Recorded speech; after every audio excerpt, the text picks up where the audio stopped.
Selamat pagi jemaat yang kasih dalam Tuhan. Sungguh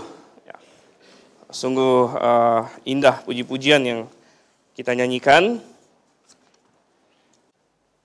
Baik, saudara yang kasih dalam Tuhan, Bapak Ibu sekalian, saya ajak kita untuk membuka Alkitab kita bersama pada pagi hari ini di dalam Ibrani.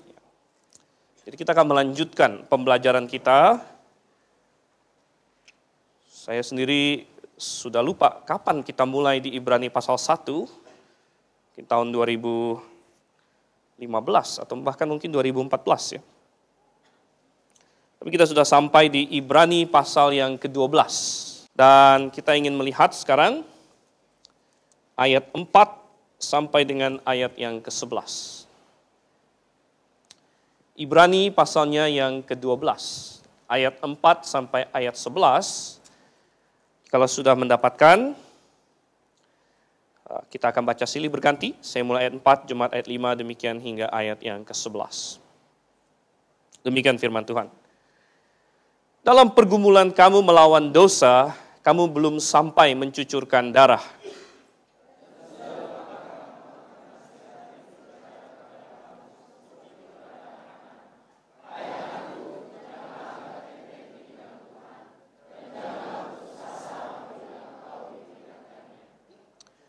Karena Tuhan menghajar orang yang dikasihinya, dan ia menyesah orang yang diakuinya sebagai anak.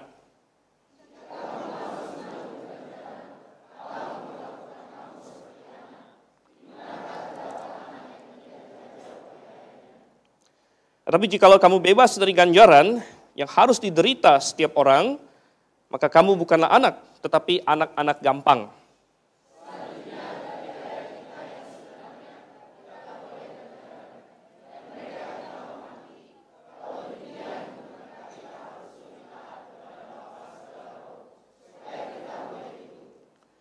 Sebab mereka mendidik kita dalam waktu yang pendek sesuai dengan apa yang mereka anggap baik. Tetapi Dia menghajar kita untuk kebaikan kita, supaya kita beroleh bagian dalam kekudusannya.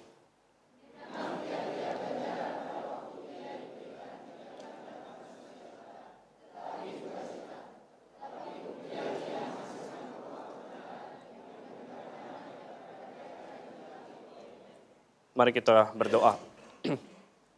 Bapa di surga, kami telah membaca firman-Mu, dan saat ini kami ingin diajar.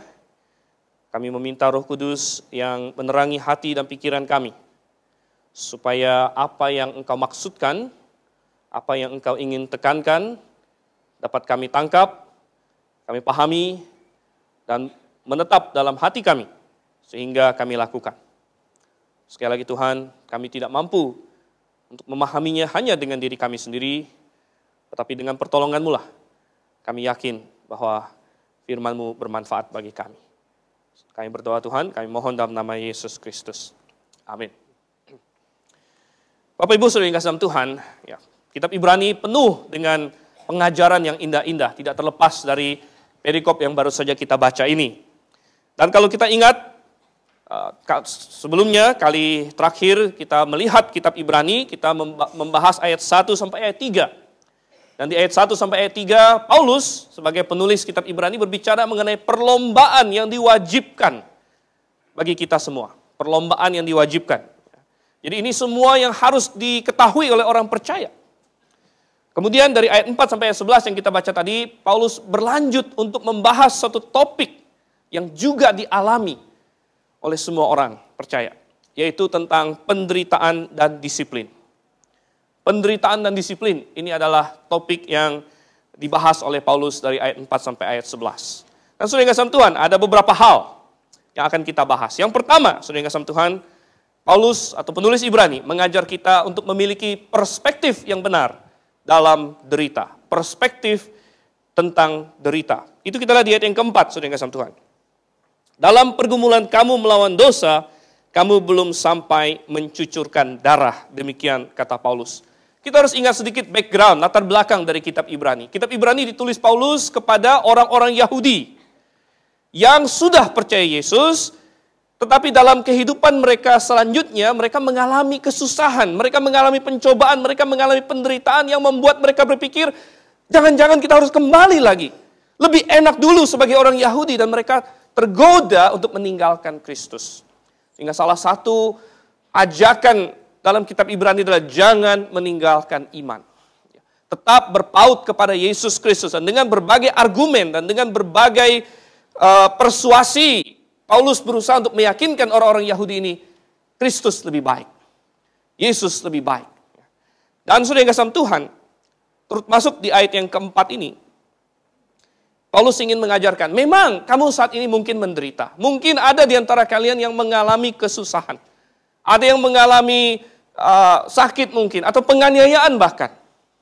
Tetapi ingatlah, kita harus memiliki perspektif yang benar, perspektif yang alkitabiah, tentang apapun penderitaan yang kita alami. Perspektif apa itu, saudara kasih Tuhan? Perspektif yang ingin diajarkan Paulus di sini, di ayat 4 dikatakan, dalam pergumulan kamu melawan dosa, kamu belum sampai mencucurkan darah, Paulus berkata kepada mereka. Dan ini bisa dikatakan untuk barangkali hampir semua dari kita. Belum ada di antara kita yang dianiaya sampai mencucurkan darah, kan? Kalau mencucurkan darah karena kepotong pisau gara-gara pas masak sih banyak mungkin. Atau yang lain lagi, tapi belum ada di antara kita yang bergumul melawan dosa atau dalam penganiayaan, dianiaya sampai kita mencucurkan darah. Mungkin belum ada yang dipenjara karena Kristus di sini.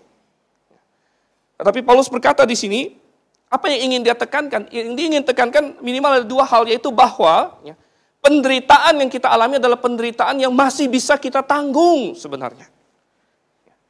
Apapun penderitaan yang kita alami sebenarnya masih bisa kita tanggung. Itu bukanlah penderitaan yang melebihi kekuatan kita. Ini yang Paulus ingin tekankan. Dia berkata kepada orang-orang Ibrani di sini, penderitaan kalian belum melebihi yang bisa kalian tanggung. Kalian belum sampai mencucurkan darah, itu satu contoh. Dan Paulus ada mengungkapkan prinsip yang sama di dalam 1 Korintus pasalnya yang ke-10, ayat yang sangat terkenal, yaitu ayat yang ke-13. 1 Korintus 10:13, pencobaan-pencobaan yang kamu alami ialah pencobaan-pencobaan biasa yang tidak melebihi kekuatan manusia. Tidak melebihi kekuatan manusia, sebab Allah setia dan karena itu ia tidak akan membiarkan kamu dicobai melampaui kekuatanmu. Pada waktu kamu dicobai, ia akan memberikan kepadamu jalan keluar sehingga kamu dapat menanggungnya. Oh, betapa indah janji Tuhan ini. Bahwa apapun yang kita hadapi tidak akan melebihi kekuatan kita. Dan kalau sampai kita memilih untuk berbuat dosa, kalau kita sampai memilih untuk meninggalkan Tuhan karena pencobaan, itu bukan karena pencobaan itu terlalu keras. Bukan karena pencobaan itu terlalu berat bagi kita. Tetapi itu adalah pilihan kita sendiri. Karena sebenarnya Tuhan pasti dikatakan di dalam setiap pencobaan memberikan jalan keluar. Memberikan kekuatan. Oh saudara, coba kita kembali ke Ibrani 12 di sini. Dalam pergumulan kamu melawan dosa, kamu belum sampai mencucurkan darah. Saya bilang katakan tadi bahwa ini benar untuk barangkali mungkin semua kita saat ini. Mungkin semua kita saat ini belum ada yang mencucurkan darah dalam pergumulan melawan dosa. Tapi saudara yang kasih Tuhan, bagaimana kalau ada orang yang sudah mencucurkan darah? Bagaimana kalau ada orang yang dalam pergumulan demi Kristus atau untuk melawan dosa sudah dianiaya sedemikian rupa? Maka apa yang Paulus katakan di sini sebenarnya berlaku juga karena sebenarnya ayat 4 di sini menyambung ayat 3. Dan di ayat 3 Paulus menunjuk kepada Yesus Kristus. Paulus berkata, ingatlah selalu akan Dia yang tekun menanggung bantahan yang sehebat itu terhadap dirinya dari pihak orang-orang berdosa, supaya jangan kamu menjadi lemah dan putus asa. Intinya Paulus ingin berkata, penderitaan kita belum sampai seperti Yesus Kristus. Penderitaan kita belum sampai seperti Yesus Kristus. Jadi tadi poin pertama mengenai perspektif tentang derita adalah satu, penderitaan kita tidak mungkin melampaui kekuatan kita. Dan poin perspektif kedua yang Paulus ingin tekankan di sini adalah bandingkan dirimu dengan Yesus. Jadikan Yesus teladan. Apapun penderitaan yang kamu alami, bahkan mungkin orang yang sudah mencurahkan darah, itu pun belum seperti Yesus Kristus. Itu pun belum separah derita yang dialami oleh Tuhan kita di atas kayu salib. Dan kalau Dia bisa menanggungnya, makanya dia katakan di ayat ini, ingatlah selalu akan Dia.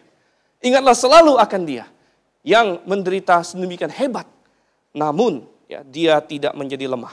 Oh saudara yang kasih Tuhan, ini adalah perspektif tentang penderitaan yang harus kita miliki. Karena dalam hidup ini, tidak ada orang yang tidak pernah menderita sama sekali.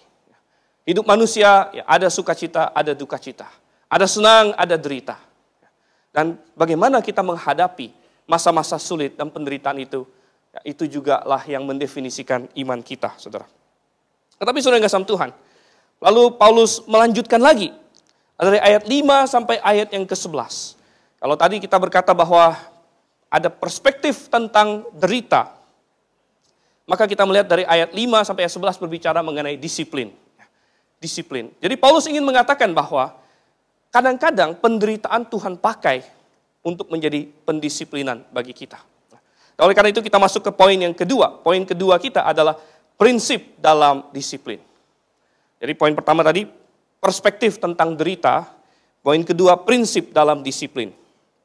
Ayat 5 sampai ayat 11 dikatakan di sini ya. Kita berbicara mengenai Tuhan mendisiplin anak-anaknya. Ayat 5, sudah lupakah kamu akan nasihat yang berbicara kepada kamu seperti kepada anak-anak. Hai anakku, janganlah anggap enteng didikan Tuhan. Dan seterusnya. Oh saudara yang kasih Tuhan, ada beberapa prinsip tentang disiplin yang diajarkan Tuhan di dalam ayat-ayat ini. Yang perlu kita ketahui. Apa saja saudara yang kasih Tuhan? Pertama, kita katakan penderitaan bisa jadi adalah bagian dari disiplin. Penderitaan bisa jadi adalah bagian dari disiplin Tuhan kepada kita. Nah, saya tidak katakan bahwa selalu. Bukan berarti selalu penderitaan itu disiplin dari Tuhan. Ayub misalnya, dia ada menderita, tapi bukan karena dia sedang didisiplin oleh Tuhan. Tetapi Tuhan bisa memakai penderitaan sebagai bentuk disiplin terhadap diri kita. Oh, ada banyak contoh, saudara. Tuhan bisa memakai penderitaan sebagai bentuk disiplin yang bersifat korektif atau untuk membenarkan yang sudah salah, atau untuk memberitahu orang ini kamu salah dan ini harus dibenarkan dan Tuhan memberikan suatu hukuman. Sebagai contoh, coba kita buka 1 Korintus pasal 11. Ini bentuk disiplin secara korektif untuk membenarkan lagi yang sudah bengkok, diluruskan lagi. Tuhan bisa memakai hukuman penderitaan. 1 Korintus 11 ayatnya yang 29 dan 30. Dikatakan sini, karena barang siapa makan dan minum tanpa mengakui tubuh Tuhan, ia mendatangkan hukuman atas dirinya. Sebab itu banyak di antara kamu yang lemah dan sakit dan tidak sedikit yang meninggal.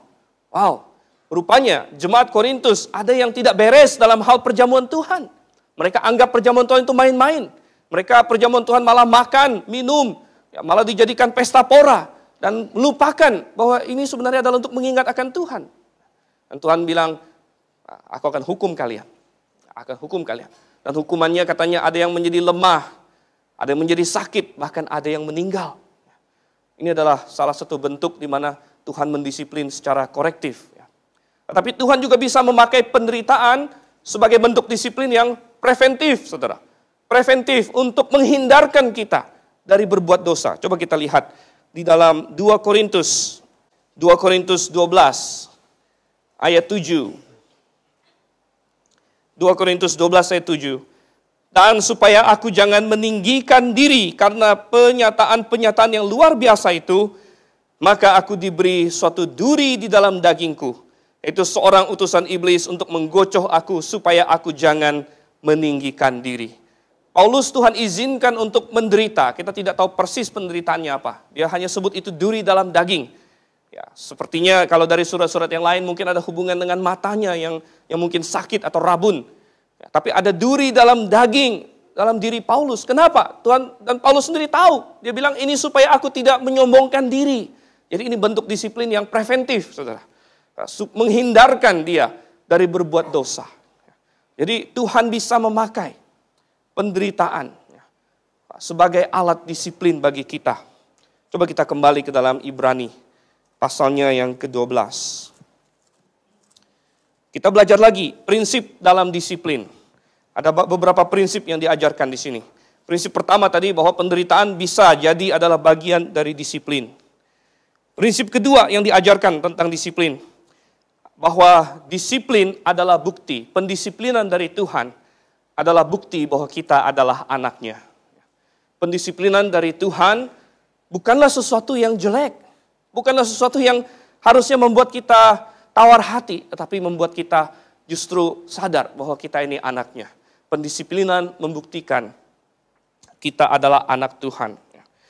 Jelas dikatakan di ayat yang ke-7 dan ke-8 dikatakan di sini. Jika kamu menanggung ganjaran, Allah memperlakukan kamu seperti anak. Di manakah terdapat anak yang tidak dihajar oleh ayahnya? Tetapi jikalau kamu bebas dari ganjaran yang harus diderita setiap orang, maka kamu bukanlah anak tetapi anak-anak gampang. Maksudnya anak-anak gampang di sini apa, saudara? Dalam KJV diterjemahkan pakai kata yang hari ini agak sedikit kasar, yaitu bastard katanya ya. Memang hari ini banyak dipakai sebagai makian, tetapi sebenarnya bastard itu artinya hasil campuran. Jadi dari kata nothoi di sini, nothoi dalam bahasa Yunaninya yang artinya illegitimate, artinya anak yang tidak sah, gitu. Anak yang tidak sah. Jadi kalau Tuhan tidak menghajar kita sebagai anak, kalau Dia tidak mendisiplin kita, ya, itu berarti kita ini anak yang illegitimate katanya. Illegitimate, jadi yang tidak sah. Yang dipertanyakan ini siapa punya anak ini. Tetapi siapa punya anak, jadi apakah anaknya jangan-jangan anak saya atau bukan anak saya gitu. Jadi tetapi kalau kita menerima ganjaran katanya, itu membuktikan bahwa kita adalah anak. Dan saudara yang kasih Tuhan, ini jelas, ya, ini jelas. Dan ini mengajarkan kita satu hal lain lagi, bahwa Tuhan mengharapkan salah satu fungsi dan tugas orang tua adalah mendisiplin anaknya. Jadi hubungan Bapa di sorga dengan kita di dalam ayat-ayat ini ya, erat kaitannya dengan atau mengilustrasikan hubungan seorang bapak jasmani dengan anak jasmaninya. Berarti bahwa Tuhan mengharapkan salah satu tugas yang Tuhan berikan kepada orang tua adalah mendisiplin anak-anaknya. Ini bukan sesuatu yang istilahnya boleh iya boleh tidak. Ini bukan sesuatu yang opsional. Ini adalah tugas yang Tuhan berikan kepada orang tua. Orang tua harus mendisiplin anaknya. Bahkan dengan tegas dikatakan di mana ada anak yang tidak dihajar oleh ayahnya. Yang tidak dihajar, di mana ada? Mestinya jawabannya tidak ada. Walaupun dalam prakteknya ada, tapi dalam praktek ada ini hasilnya kacau balau. Kalau kita baca di dalam Perjanjian Lama, ada beberapa tokoh. Absalom, kalau Anda baca di dalam kitab Samuel, dikatakan bapaknya tidak pernah berkata keras kepadanya. Adonia di dalam Perjanjian Lama, dikatakan bapaknya tidak pernah menegur dia. Padahal bapaknya adalah Daud. Luar biasa sekali. Kalau saya membaca dalam sekolah minggu dewasa, kita ada mempelajari sejarah hidup raja-raja Yehuda. Daud ini luar biasa, saudara. Di satu sisi sangat berhasil, tapi anak-anaknya banyak yang kacau juga. Dan anaknya juga ada dua jenis. Ada anak yang sangat berhasil, yaitu Salomo. Dan ada anak yang kacau sekali, yaitu Absalom dan Adonia contohnya. Tapi saudara yang kasih Tuhan, Tuhan mengharapkan orang tua untuk mendisiplin anaknya. Dan anak-anak, dengarkan yang menjadi anak di sini, adalah tugas orang tua Anda untuk mendisiplin Anda. Jadi Anda jangan marah sama orang tua kalau didisiplin. Jangan malah menantang dia. Itu adalah tugas yang Tuhan berikan kepada orang tua. Dan justru kalau tidak didisiplin, mungkin itu bukan anak Anda. Saya bisa mengerti firman Tuhan ini ketika saya sudah menjadi orang tua sendiri. Kadang-kadang kalau saya lihat ada anak kecil yang kelakuannya sangat jelek, lain sebagainya, tapi itu bukan anak saya. Mungkin dalam hati saya bisa berkata, aduh, coba kalau anak saya, pasti saya beginiin. Tapi saya tidak akan lakukan itu. Kenapa? Bukan anak saya. Kalau saya gituin, bisa kena marah saya sama orang tuanya. Bukan anak saya. Tapi kalau anak saya, ya lain lagi. Oh, anak saya akan saya tegur, atau bahkan mungkin saya berikan hukuman yang lain lagi. Ini kita berlaku di dalam manusia. Kalau Anda lihat anak orang lain kacau, ya paling Anda tegur secara umum. Atau Anda hanya kasih peringatan saja. Atau bahkan Anda diamin, karena itu bukan anak Anda. Tapi kalau itu anak Anda sendiri, Anda punya tanggung jawab di situ untuk mendisiplinnya. Tuhan memberikan tugas dan tanggung jawab ini kepada orang tua. Ini adalah bukti bahwa dia adalah anak. Nah, satu hal yang menarik, kenapa Tuhan hanya menyebut ayah di sini? Di mana peran ibu di dalam pendisiplinan? Ya, kenapa hanya disebut ayah saja? Apakah ibu tidak boleh mendisiplin anaknya? Tentu boleh, saudara yang kasih Tuhan. Tetapi hanya disebut ayah di sini karena ayah adalah kepala keluarga. Jadi mestinya ayah dan ibu itu satu paket. Artinya kebijakan ayah dilakukan juga oleh sang ibu. Nah, jadi kita melihat di sini ayah sebagai kepala keluarga dianggap sebagai orang yang mendisiplin. Nah, saudara yang kasih Tuhan. Lalu kita melihat ada prinsip lain lagi yang diberikan di sini. Jadi kita melihat beberapa prinsip dalam disiplin. Bahwa penderitaan bisa dipakai Tuhan sebagai bagian dari disiplin. Nomor 2, pendisiplinan adalah bukti bahwa kita adalah anak. Nomor 3, saudara yang kasih Tuhan. Kita melihat firman Tuhan mengajarkan ada progresi di dalam disiplin. Ada progresi, ada dari ringan, makin berat dan makin berat. Coba kita lihat di ayat 5 dan ayat yang ke-6. Di sini ada penggunaan kata-kata yang sangat instruktif di dalam firman Tuhan. Pertama, ayat 5 dikatakan, "Hai anakku, janganlah anggap enteng didikan Tuhan." Didikan Tuhan, ini adalah level pertama, didikan Tuhan. Dan didikan ini berasal dari bahasa Yunani, yaitu paideia. Bagi yang sudah sedikit-sedikit belajar bahasa Yunani, mungkin masih ingat paidion itu adalah anak. Jadi paideia itu adalah mendidik anak. Dan kata paideia, didikan ini adalah kata yang umum, yang agak luas. Artinya mendidik anak. Dan mendidik ini bisa dari ringan ya, sampai berat. Jadi mendidik ini umum, mendidik anak. Kadang-kadang bisa diterjemahkan didikan. Di ayat 6 kata menghajar di situ juga mirip ya dari kata paideuo, yaitu kata kerjanya di situ. Jadi ini mendidik secara umum. Jadi ini adalah cara pertama, langkah pertama, mengajar. Jadi ada hubungannya juga dengan mengajar, train seseorang. Dan ada orang tua yang salah, dia anggap disiplin itu sama dengan hukuman. Tidak, disiplin itu tidak sama dengan hukuman. Hukuman adalah bagian dari disiplin, satu bagian kecil. Tapi kalau Anda ingin mendisiplin anak, bukan hanya sekedar menghukum saja, tetapi harus ada bagian mengajarnya juga. Mengajar, memberi contoh, kemudian mungkin melatih dia. Karena ada orang tua yang mengharapkan anaknya melakukan sesuatu, tapi dia tidak pernah kasih contoh kepada anaknya, dia tidak pernah ajar anaknya untuk melakukan itu, lalu kalau dia salah, langsung dihukum. Nah, itu salah, saudara yang kasih Tuhan. Kita harus tahu apa yang bisa kita harapkan dari anak kita, sudahkah kita ajar dia hal itu? Sudahkah kita kasih tahu berulang-ulang kepadanya? Jadi ini level pertama. Level pertama dalam disiplin. Di mana kita mendidik, kita mencurahkan waktu, kita mengajar, kasih contoh bahkan. Ada seorang bapak yang kasih kesaksian, yang saya baca, dia bilang anaknya suatu ketika pulang dari main di luar, dia masuk ke rumah, anaknya baru sekitar 8-9 tahun, dan dia banting pintu. Dia masuk rumah banting pintu, bapaknya yang lagi baca sesuatu kaget. Wah, ini nggak benar nih katanya ya. Masuk rumah nggak boleh banting pintu. Tapi dia tahu anaknya ini hanya anak-anak, dia nggak tahu. Jadi dia panggil anaknya, anak katanya, kamu tidak boleh seperti itu. Oh iya bapak katanya, saya tidak boleh banting pintu ya. Kalau masuk harus ini tutup pelan-pelan. Jadi ini dikasih instruksi dulu. Lalu anak itu pergi masuk kamarnya, lalu keluar lagi. Keluar lagi, rupanya dia udah lupa gitu ya. Tadi bilang oke kan ya. Dia keluar, dia banting lagi pintunya. Bapaknya bilang, anakku, katanya ya, kamu sudah lupa, ya, sudah lupa. Tadi barusan dibilangin, sudah lupa. Sekarang coba latihan. Coba Bapak mau lihat kamu buka pintu, tutup pintu dengan hati-hati 10 kali. Jadi dilatih dulu. Ya. Oh ya, dia buka begini ya dibuka, ditutup begini. 10 kali, nah sudah bisa kan? Lain kali harus seperti itu. Jadi memang bukan langsung dihukum sudah dengan Tuhan. Apalagi kalau dia belum tahu konsepnya. Ya. Dia belum tahu konsepnya, dia belum tahu caranya gimana, belum pernah dilatih sama dia. Ya. Nah, ini adalah bagian yang pertama, pendidikan. Ya, didikan. Tapi sudah dengan Tuhan ada tingkat kedua yang Tuhan katakan di sini. Tingkat kedua, yaitu yang berikutnya di ayat 5 dikatakan, hai anakku janganlah anggap enteng didikan Tuhan, Janganlah putus asa apabila engkau diperingatkannya. Nah, ini kata kedua, diperingatkan. Ini dari kata elenko dalam bahasa Yunani. Ini sedikit lebih keras. Elenko ini sedikit lebih keras.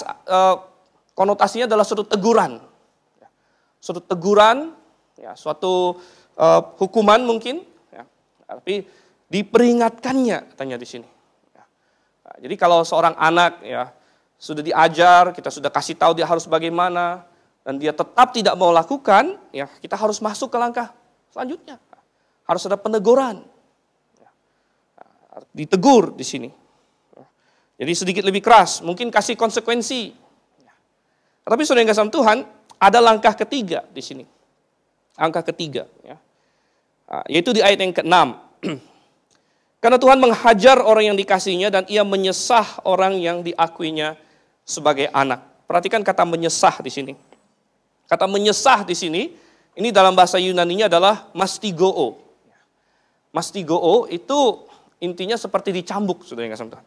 Jadi menyesah di sini ya. Ia menyesah orang yang diakuinya sebagai anak. Dan memang sampai kepada tahap tertentu perlu ada hukuman yang berat kepada dia. Mungkin berupa hukuman badani. Nah, saudara yang kasih Tuhan, saya tahu di dunia modern sekarang ini, corporal punishment, dalam bahasa Inggris corporal punishment atau hukuman badan, ya, itu dianggap jelek oleh dunia ini. Ya, dianggap jelek oleh dunia ini. Dan berbagai psikolog lah segala macam mengatakan anak tidak boleh dipukul. Ya. Kalau dipukul nanti dia trauma lah, dia besar nanti ini ada penyimpangan kepribadian lah dan lain sebagainya. Ada banyak teori yang berkeliaran di luar sana. Ya. Tetapi kalau kita membaca Alkitab, Alkitab tidak ya, menjelekkan hukuman badan yang dilakukan dengan benar. Anda boleh baca kitab Amsal. Ya. Berapa sering saya katakan, spareth the rod, ruineth the son. Ya. Barang siapa yang menyayangkan rotan, ya, merusak anaknya sendiri.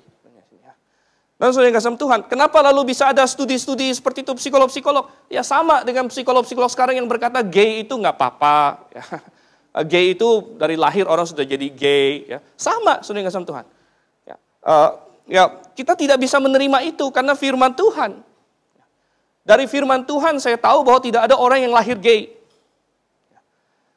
Karena firman Tuhan berkata itu adalah dosa. Dan itu adalah pilihan hidup. Dan saudara yang kasih Tuhan, ya, sama juga dengan demikian. Bahwa kita bilang bahwa Alkitab dengan tegas mengajarkan bahwa pada saat-saat diperlukan, ya, orang tua bisa memberikan hukuman badan kepada anaknya. Ya. Tentu hukuman badan ini bukan berupa sesuatu yang bisa membuat dia cacat atau lain sebagainya, tidak. Ya. Kalau orang zaman dulu ya tahulah ada rotan, ada macam-macam cara lagi untuk memberikan dia rasa sakit. Ya. Kenapa perlu diberikan rasa sakit? Ya, memberikan dia rasa sakit. Supaya dia tahu bahwa apa yang dia lakukan ada konsekuensi. Apa yang dia lakukan ada akibatnya.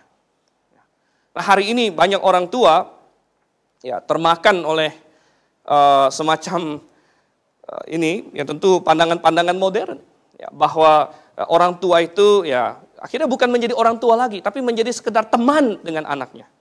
Nah, saya katakan bahwa orang tua menjadi sahabat anak itu bagus. Kalau bukan hanya sekedar sahabat. Tapi ingat, orang tua itu nomor 1 adalah orang tua. Nomor 2 baru sahabat.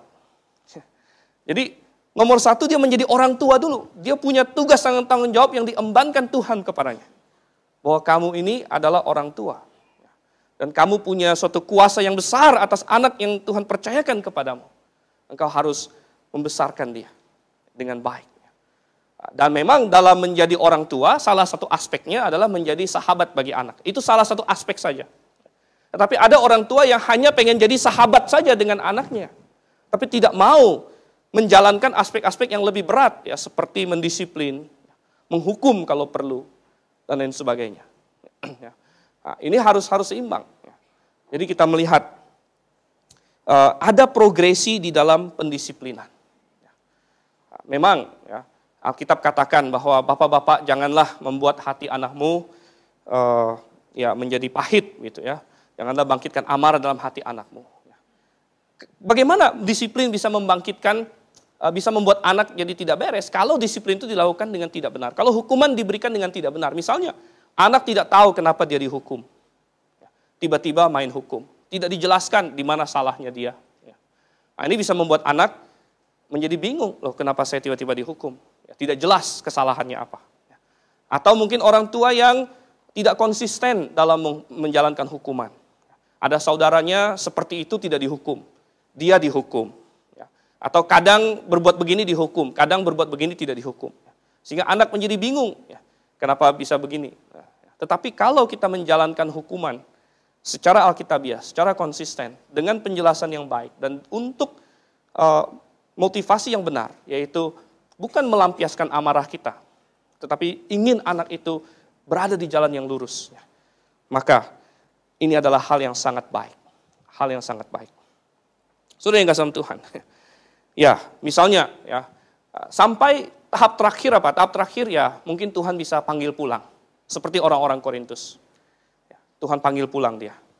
Makanya ada yang meninggal katanya. Nah, saya ibaratkan seperti orang bawa anak ke restoran, saudara. Kalau kita bawa anak ke restoran, anak kita di situ, ya dia mulai bikin kacau-kacau, ya. Mungkin pertama kita bilang, nggak boleh begitu, ya. Kita didik dulu, ya. Kamu harus begini-begini, ya. Lalu dia nggak dengerin, ya dia tetap aja kacau-kacau melakukan yang kita bilang nggak boleh, ya. Nah, kita kasih teguran lebih keras. Ya. Dia masih begitu lagi, ya. Dia masih begitu lagi, ya kita kasih hukuman yang keras di sana. Ya. Tapi masih begitu lagi gimana? Ya masih begitu lagi, ya salah satu opsinya orang tua bilang, daripada kamu bikin kamu sendiri malu dan saya malu tambah banyak lagi, kita pulang aja sekarang. Ya, mungkin banyak orang Kristen hari ini Tuhan bilang begitu, daripada kamu bikin malu Tuhan, pulang aja sekarang. Gitu, ya. Ya, pulang. Ya. Jadi Tuhan panggil pulang, ya, daripada bikin malu Tuhan, ya, dan bikin malu pekerjaan Tuhan. Gitu, ya. Nah, saudara yang kasih Tuhan, kita melihat ya, bahwa disiplin ada berbagai progresi, berbagai tahap. Dan Tuhan bisa pakai berbagai cara. Tuhan bisa pakai banyak cara untuk mendisiplin orang. Misalnya Tuhan pakai efek dari dosanya sendiri sebagai disiplin. Efek dari dosanya sendiri. Ada orang yang mabuk-mabukan, ya Tuhan biarkan dia merasakan efeknya sendiri. Mungkin dia jadi mabuk-mabukan, mungkin dia tabrakan dengan orang, mungkin dia bikin kekacauan yang lain, dia didenda. Ya, Tuhan bisa memakai efek dosa kita sebagai disiplin. Ya. Tuhan bisa memakai disiplin gereja sebagai disiplinnya. Ya. Di dalam gereja Alkitabiah, kalau kita tahu ada seorang yang berdosa secara terbuka, ya itu harus ditegur. Ya. Tegur, dan kalau perlu sampai dikeluarkan. Ya, Tuhan bisa memakai disiplin gereja sebagai alat disiplinnya dia. Tuhan bisa memakai lagi ya, yang supranatural, suatu hukuman yang supranatural. Nah, tadi di sekolah minggu dewasa baru saja kita bahas tentang Uzia, yang tiba-tiba Tuhan kasih penyakit kusta. Jadi dia menentang Tuhan, masih dengan sombong-sombongnya menentang Tuhan, Tuhan kasih dia penyakit kusta. Jadi ada banyak cara Tuhan bisa mendisiplin seseorang. Oke, saudara yang kasih Tuhan. Sekarang kita melihat poin kita yang ketiga, saudara. Poin yang pertama tadi ada perspektif tentang derita. Poin kedua ada prinsip dalam disiplin. Poin yang ketiga, bagaimanakah pendirian kita terhadap disiplin atau sikap kita. Pendirian kita terhadap disiplin atau sikap kita. Bagaimanakah kita menyikapi disiplin dari Tuhan? Bagaimana kita menyikapi pengajaran dari Tuhan? Nah, di sini Alkitab memperingatkan ada dua ekstrim yang harus kita hindari. Yang ada di ayat yang kelima. Ayat yang kelima dikatakan, hai anakku, janganlah anggap enteng didikan Tuhan. Nah, ini yang pertama. Sikap kita terhadap disiplin pengajaran Tuhan, nomor satu adalah jangan menganggap enteng. Jangan menganggap enteng. Menganggap enteng itu apa? Menganggap enteng itu, jadi seperti kadang-kadang ada orang yang ketika dihukum, mungkin ada anak yang ketika dihukum orang tuanya tidak mau mengakui bahwa dia sedang dihukum. Jadi sambil dihukum pun dia sambil, pokoknya ya, bodoh amat lah ini. Gue dihukum juga nggak apa-apa. Gitu. Jadi dia menganggap enteng penghukuman atau didikan dari Tuhan. Dia tidak mau merenung, dia tidak mau berkata kenapa ya saya dihukum. Kenapa ya saya saya salah di mana. Itu. Dia tidak mau mengintrospeksi seperti itu. Jadi dia anggap lalu saja. Dia anggap enteng, saudara yang kasih Tuhan. Nah, Alkitab berkata tidak boleh. Hai anakku, janganlah anggap enteng didikan Tuhan.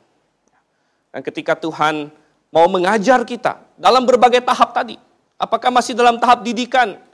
Mungkin lewat firman-Nya, mungkin lewat teguran, ya, mungkin lewat, atau mungkin sedikit lebih keras lagi. Ya, Tuhan biarkan sesuatu terjadi dalam hidup kita untuk menarik perhatian kita. Hei anakku, ya, perhatikan kau sudah mulai salah jalan di sini. Ya. Ataukah tahap-tahap yang lebih berat lagi? Maka apapun itu, janganlah kita anggap enteng. Ya. Jangan kita anggap enteng. Jangan kita anggap angin lalu. Ya. Ini bodoh amat. Ya. Ini tidak peduli. Ya. Tetapi kita harus sensitif kepada apa yang Tuhan ingin ajarkan. Ya. Melalui firman-Nya. Ya. Mungkin melalui orang-orang yang dewasa, rohani, yang menegur kita. Ya. Lain sebagainya. Jangan anggap enteng didikan Tuhan. Katanya di sini. Tetapi ada pendirian kedua, ada ekstrim kedua yang harus dijauhi juga. Yaitu bagian B dari ayat yang kelima. Dikatakan, dan janganlah putus asa apabila engkau diperingatkannya. Di satu ekstrim ada orang yang menganggap enteng didikan. Ini salah.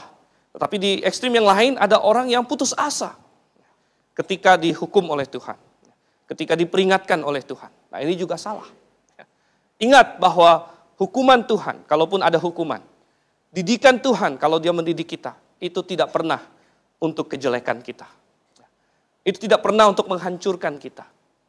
Tetapi adalah untuk membawa kita kembali kepadanya. Untuk membawa kita kembali lurus di hadapannya. Jadi jangan putus asa. Jangan terbenam di dalam rawa keputusasaan. Tetapi ketahuilah bahwa kalau Tuhan mengizinkan, maka Tuhan juga punya cara untuk membangkitkan kita kembali. Ada cara Tuhan memberikan jalan keluar. Dan justru respon kita kepada didikan Tuhan adalah kita mengucap syukur. Dan kita berpikir bagaimana supaya saya bisa ikut Tuhan lebih baik lagi. Bagaimana saya bisa merespon kepada didikan Tuhan. Kalau kita sadar ada kesalahan yang kita perbuat, bagaimana saya bisa memperbaikinya. Demikianlah sebenarnya tujuan dari didikan itu, saudara. Dan kita lihat sekarang poin yang keempat, saudara. Poin pertama tadi ada perspektif tentang penderitaan, perspektif tentang derita. Poin kedua ada prinsip dalam disiplin. Poin ketiga ada pendirian terhadap disiplin. Dan poin keempat ada produk dari disiplin. Kalau Tuhan mendisiplin kita, kalau Tuhan mendidik kita, dan kita menyikapi dengan baik dan benar, ada hasil yang indah. Ada produk yang indah. Apa produknya? Apa hasilnya, saudara? Coba kita lihat, misalnya di ayat 10. Di ayat 10 dikatakan, sebab mereka mendidik kita dalam waktu yang pendek sesuai dengan apa yang mereka anggap baik. Tetapi Dia menghajar kita untuk kebaikan kita, supaya kita beroleh bagian dalam kekudusannya. Produk yang pertama, hasil didikan Tuhan, kalau kita sikapi dengan benar, adalah kita beroleh bagian dalam kekudusannya. Kita menjadi membentuk karakter yang semakin kudus. Kita mengadopsi kekudusan ke dalam hidup kita. Karena salah satu tujuan dari disiplin itu adalah untuk membuat kita jera berbuat dosa. Kalau ada orang Kristen yang terus berbuat dosa, terus jatuh dalam dosa, mungkin Tuhan perlu kasih dia hukuman. Tuhan kasih dia disiplin untuk kasih tahu, ini salah. Dan kalau dia respon terhadap Tuhan, Tuhan ini salah. Maka dia bisa makin kudus, hidup makin kudus. Dan ini adalah hal yang indah. Hal yang indah. Kalau Anda mengaku diri orang Kristen, dan Anda berdosa terus, Anda tahu itu dosa, dan Anda terus lakukan, dan Anda tidak dihukum-hukum oleh Tuhan, justru Anda harus langsung merasa bahaya di situ, saudara. Anda harus merasa bahaya, Anda berkata, wih, saya anak bukan ini. Gitu, ya. Jangan-jangan anak-anak gampang tadi. Ya. Anak gampang. Ya. Tetapi kalau kita benar anak Tuhan, ya. Dan kalau kita jatuh dalam dosa, ya, berulang kali, dan kita mengabaikan firman Tuhan, ya Tuhan akan kasih kita hukuman. Tuhan akan kasih kita hukuman. Kemudian apalagi saudara yang kasih Tuhan? Coba kita ayat yang ke-11. Apalagi produk dari disiplin. Memang tiap-tiap ganjaran pada waktu ia diberikan tidak mendatangkan sukacita tetapi duka cita. Ya, ketika seorang anak mungkin dipukul karena kesalahannya, senang nggak? Saya yakin nggak ada yang senang. Kalau ada yang senang, wah, itu bahaya, saudara. Dipukul senang itu agak gila. Ya. Agak gila. Ya. Tentu tidak ada yang senang. Tidak ada yang senang. Ya. Ketika dipaksa, dulu saya masih ingat, kuku-kuku saya sering cerita, dulu mama saya waktu kecil, ya, paksa saya ABCD, ya. Kemudian belajar menghitung waktu umur masih kecil, 3-4 tahun, ya, pakai rotan katanya. Ya. Terus saya udah nangis-nangis, ini mereka suka cerita katanya. Nah, tapi mama saya tetap, ya, ini baca terus. Ya. Ya, mungkin waktu itu saya nggak senang digitukan. Ya. Awalnya duka cita, ya. Tetapi setelah saya lihat kembali, puji syukur. Mama saya keras, ya makanya saya bisa baca dalam umur yang sangat kecil, ya, bisa ini, bisa macam-macam, ya. Ya saya puji syukur, ya, puji syukur. Jadi itu bukti mereka mengasihi saya. Ya. Dan saudara yang kasih dalam Tuhan, kita melihat di sini bahwa menghasilkan apa ayat 11? Tetapi kemudian ia menghasilkan buah kebenaran yang memberikan damai kepada mereka yang dilatih olehnya. Jadi produk dari disiplin, satu adalah kekudusan, dua adalah buah di dalam hidup kita. Dan buahnya jenis apa? Buahnya adalah buah jenis kebenaran. Ya. Buah yang bagus, ya. Buah yang indah. Ya. Jadi kita bisa menjadi berkat bagi orang lain bahkan. Hidup kita berbuah. Ya. Memang kita semua diselamatkan. Tetapi setelah diselamatkan, ada yang buahnya sedikit, ada yang buahnya banyak. Dan kadang-kadang diperlukan disiplin. Diperlukan mungkin hajaran dari Tuhan. Supaya kita berbuah lebih banyak lagi. Supaya kita bisa menghasilkan lebih banyak hal-hal yang positif di dalam hidup kita. Dan bahkan di ayat 9 bagian terakhirnya. Bukankah kita harus lebih taat kepada Bapa segala roh supaya kita boleh hidup, katanya. Supaya kita boleh hidup. Tuhan Yesus pernah berkata di Yohanes pasal 10. Aku datang supaya mereka memiliki hidup dan mempunyainya dalam segala kelimpahan. Mempunyai dalam segala kelimpahan. Saudara, hidup orang yang telah didisiplin dengan orang yang sama sekali tidak didisiplin akan berbeda. Yang satu boleh dibilang hidup dalam kelimpahan, yang satu hidupnya kacau. Anda tahu sekarang ini di Rio sedang Olimpiade. Para atlet Olimpiade ada yang muda-muda, ada yang baru belasan tahun. Tetapi percayalah, tidak ada satupun atlet di sana yang tidak mengalami disiplin yang luar biasa. Michael Phelps yang sudah memecahkan rekor demi rekor berenang dan sebagainya, sudah 4 kali Olimpiade dia menang terus ya, dalam berbagai ini. Ya. Disiplin seperti apa yang dia jalankan sejak dari kecil. Ya. Dia pernah berkata bahwa kalau dia tidak berenang selama 1 bulan, ya, maka selanjutnya 3 bulan berturut-turut dia harus berenang setiap hari, ya, supaya kembali ke performa puncaknya. Seorang anak yang hidupnya dibiarkan tidak disiplin sama sekali. Ya, tidak dipaksa untuk belajar, ya, hal yang harus dia pelajari. Ya, tapi dibiarkan saja, aduh capek ma, capek pak, ya udah nggak usah, biarin aja. Ya. Nggak mau ke sekolah, ya biarin aja. Nggak mau belajar, biarin aja. Ya. Akhirnya bisa menjadi anak yang tidak tahu apa-apa. Ya. Tidak mencapai apa-apa. Ya. Mungkin dia baca pun hampir-hampir tidak bisa, menghitung tidak bisa. Ada hasil apa? Apakah dia hidup? Apakah dia sungguh-sungguh hidup? Dia bisa mempergunakan hidupnya dengan baik? Ya. Oh mungkin tidak. Ya. Tetapi ketika kita didisiplin dengan baik, ya, maka ada hasil yang luar biasa. Ya. Ada produk yang luar biasa. Dan Tuhan ingin dia lakukan itu kepada kita. Ya. Nah kalau kita orang tua, kita perlu belajar dari Tuhan. Ya. Kita melakukannya kepada anak kita. Tapi setiap kita di sini, kita adalah anak Tuhan. Dan Tuhan mau mendidik kita. Mari kita punya sikap yang benar supaya kita mendapatkan hasil yang indah dari disiplin Tuhan. Mari kita berdoa.